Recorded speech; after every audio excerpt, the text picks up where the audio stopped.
ان کی اور ہماری کیا لڑائی تھی؟ ڈی آئی جی کی میری کیا لڑائی، ایس ایس پی کی میرے ساتھ کیا لڑائی، ایس ایچ اوز کی کیا لڑائی تھی؟ وہ تو ہمارے گزرتے ہوئے سڑکوں پر سیلوٹ کرتے تھے، ہاتھ چومتے تھے، دعائیں کرواتے تھے، عمر بھر ان کی ہمارے ساتھ کیا لڑائی ہے؟ وہ جو میرے گھر دعویٰ بولتے ہیں اور منہاج القرآن پہ دعویٰ بولتے ہیں، کس لڑائی پر آئے ہیں؟ ان سے تو جنگ ہی کوئی نہیں ہے۔ اور وہ جو قتل عام کر رہے ہیں، وہ اگر ان کو حکم نہ ہو تو از خود پولیس 12 گھنٹے قتل عام کیسے کر سکتی ہے؟ کیا پاکستان کی تاریخ میں کوئی اور واقعہ ایسا ہوا ہے؟ لوگ چوک چوراہے پہ قتل ہوتے ہیں، رات کے اندھیرے میں قتل ہوتے ہیں، پولیس مقابلہ میں نامعلوم قتل ہوتے ہیں، ہوتا رہتا ہے، مگر 12 گھنٹے دن کی روشنی میں اس طرح مقابلہ ہو اور ایک گولی بھی ماڈل ٹاؤن کی طرف سے نہ چلے، ایک گولی بھی نہ چلے، میں دوہرا رہا ہوں، ایک گولی بھی نہ چلے۔ اگر ایک گولی چلی ہوتی تو یہ قیامت برپا کر دیتے۔ ہر روز ٹی وی چینل پہ ہماری چلی ہوئی ایک گولی دکھاتے، ثابت کرنے کے لیے کہ پولیس مقابلہ تھا۔ اللہ کا شکر ہے، اس کا احسان ہے جس نے اس وقت ہمارے لوگوں کو شعور دیا کہ گن مینوں کو اندر بند کر دیا اور ان سے گلی تھی تاکہ ایک گولی بھی نہ چلے، شہید ہو جائیں مگر جوابی گولی نہ چلے۔ اب یک طرفہ گولیاں 12 گھنٹوں میں سے آخری 10 گھنٹے میں لاشیں گرتی ہیں۔ کس کے حکم سے آئے؟ کیا پولیس از خود اتنا بڑا جرم کر سکتی؟ یہ کہتے ہیں بیریئر ہٹانے آئے تھے۔ نہیں تو وہ افسران اگر پیش نہیں ہوتے ڈاکٹر صاحب تو مقدمہ تو پورا نہیں ہوتا، آپ کا کیس تو آگے نہیں چل سکتا۔ یہ جو افسران باہر چلے گئے ہیں ان کی غیر موجودگی میں کیسے مقدمہ آگے بڑھ سکتا ہے؟ یا میں وہی بتا رہا ہوں، ہمارا مطالبہ ہے ساروں کی طلبی کر کے کچہرے میں لایا جائے۔ اس کا مطلب ہے ظاہری دکھانے کا انصاف بھی نہیں ہوگا، حقیقی انصاف تو دور کی بات ہے۔ میں یہ کہتا ہوں اگر پولیس بیریئر ہٹانے آئی تھی تو عمران خان منہاج القرآن کے اندر کیوں گھسی؟ وہاں تو بیریئر نہیں تھے۔ گوشہ درود پہ گولیاں کیوں لگائیں؟ وہاں تو بیریئر نہیں تھے۔ اگر بیریئر ہٹانے آئی تھی تو رہائش گاہ پہ کیوں گھسنا چاہتے تھے؟ ہمارے گھر کے سامنے والے گھر کی چھت کو مورچہ کیوں بنا رکھا تھا؟ ڈاکٹر صاحب یہ تو اسٹیبلش ہو گیا نا، یہ تو اسٹیبلش ہو گیا، یہ تو گھر کی چھت سے اس کے اوپر تو بے شمار پروگرام بھی ہوئے ہیں، ہم فوٹیج بھی دکھاتے رہے ہیں۔ روم پہ گولیاں چلائیں۔ اب تیسرا سال ہونے کو آیا ڈاکٹر صاحب، مجھے یہ بتائیں سر کہ آپ نے قصاص بھی لینا ہے۔ میں شیخ صاحب کو دھرنے والی بات پوچھ رہا تھا۔ عمران خان سر پلیز عمران خان، یہ میں اس چیز کو مکمل کرنا چاہوں گا، آپ اجازت دیں، امپورٹنٹ چیز ہے جی، میں کمپلیٹ کرنا چاہتا ہوں پلیز۔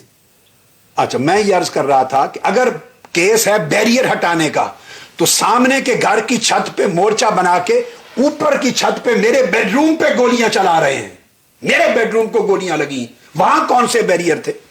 اور جہاں بیریئر تھے وہاں ایک کارکن شہید نہیں ہوا۔ یہ پولیس کی رپورٹ ہے۔ شہید سارے میرے گھر کے سامنے ہوئے ہیں، بیریئر پر تو شہید کوئی نہیں ہوا۔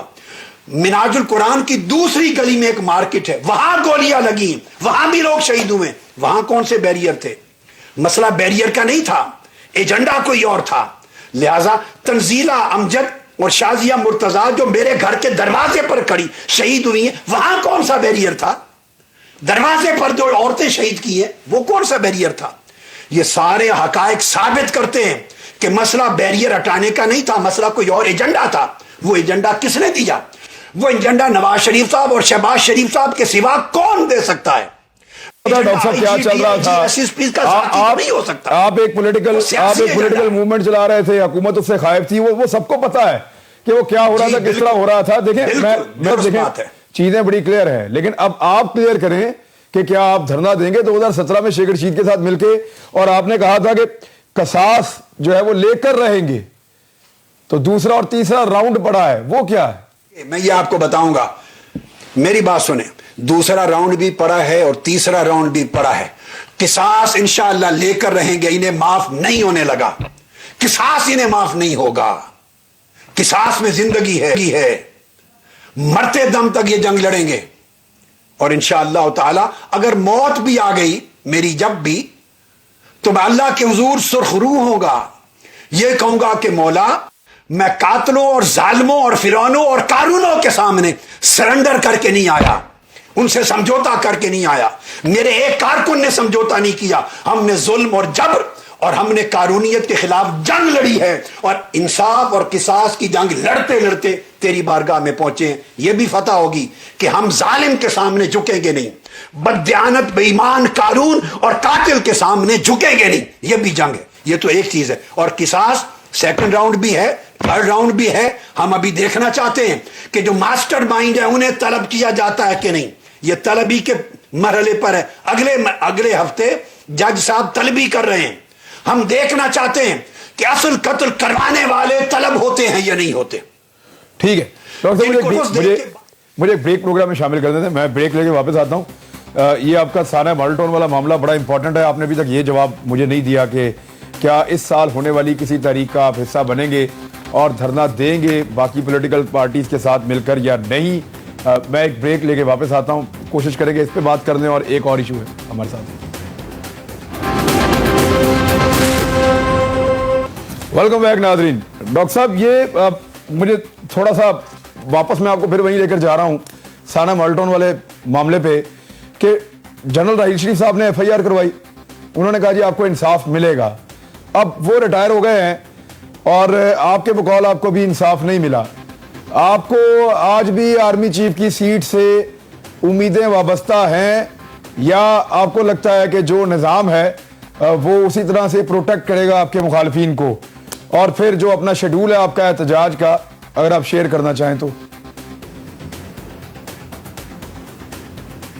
دیکھیے بیٹے, بات یہ ہے کہ کسی سیٹ سے کوئی امیدیں وابستہ نہیں ہیں.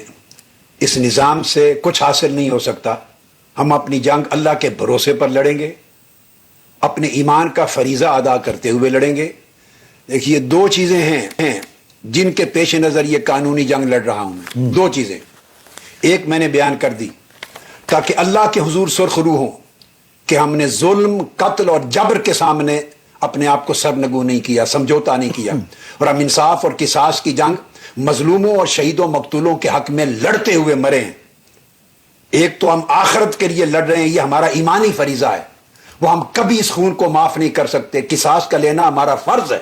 ٹھیک. ایک دوسرا یہ کہ یہ کیس زندہ رہے, ہم آخر وقت تک لڑیں, زندہ رہے. کبھی کوئی اچھا وقت آئے گا تو یہ کیس موجود ہوگا انشاءاللہ. آج نہیں تو کل, کل نہیں تو پرسوں, کبھی نہ کبھی ان کے گلے کا پھندا بنے گا. ظالم قاتل جتنا بھی بچ کے اپنے آپ کو لے جائے فار ایور بچ نہیں سکتا.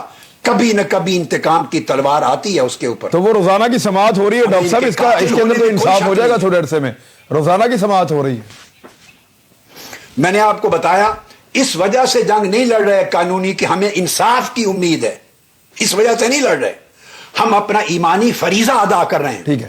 مظلوموں کے انصاف کی جنگ لڑ رہے ہیں اللہ کے حضور سرخ روح ہونے کے لیے. ایک اور دوسرا کیس زندہ رہے, بھلے ہمارے خلاف ہوتے جائیں فیصلے. دیکھیے ہم شہادتیں دے سکتے ہیں, ثبوت دے سکتے ہیں, مگر فیصلہ اپنے ہاتھ سے بیٹھ کے نہیں لکھ سکتے.